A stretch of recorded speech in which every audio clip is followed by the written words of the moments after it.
Healthy influence allows questions, freedom, questions, find out more information, which is what we should be doing, right? A lot of times we sit there and we're just given information and we just run with it. We don't ask questions.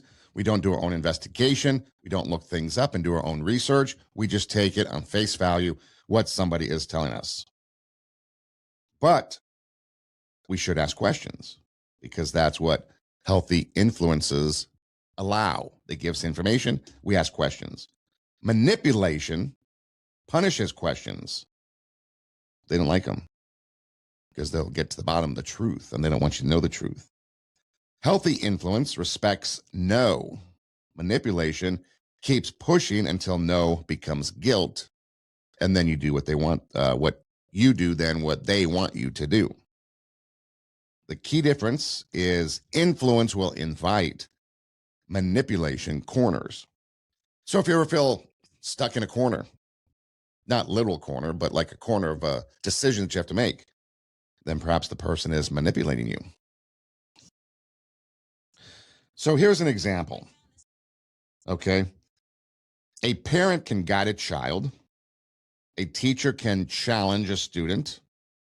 A pastor can correct someone spiritually. A coach can push that athlete. A friend can give honest advice. And none of that is automatically manipulation. Now, it becomes manipulation when the person uses guilt, fear, shame, deception, intimidation, isolation, selective kindness, or spiritual pressure to make someone do what they want.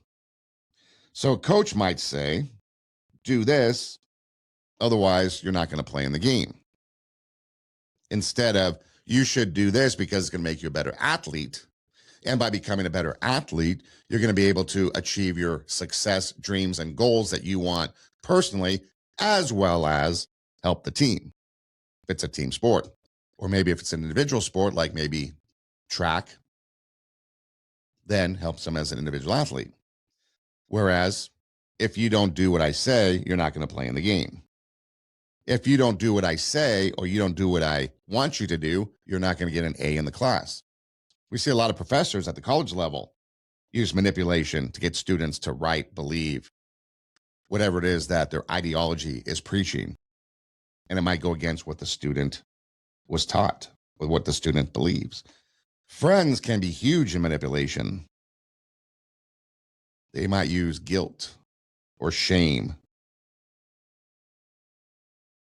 or selective kindness. And of course, we mentioned the spiritual aspect of it. So that is what manipulation is. It's influence with hidden control attached. Do you do that? Has it been done to you? So let's take a look at it from a social perspective. Socially speaking, manipulation can show up in families, in the workplace, churches, schools, politics, of course, media, friendships, dating, and of course, the online culture. Social manipulation often works through pressure. How so? Well, you hear quotes like, everyone agrees with me. You're the only one with a problem. Real friends would support this. Real Christians would do this. I hear that all the time. Real Christians would do this, and then this becomes something contrary to biblical principles. Real men don't complain. Good women put up with this. If you loved me, you would do this. And that is where manipulation becomes social control. And you see it a lot, manipulation in the social perspective.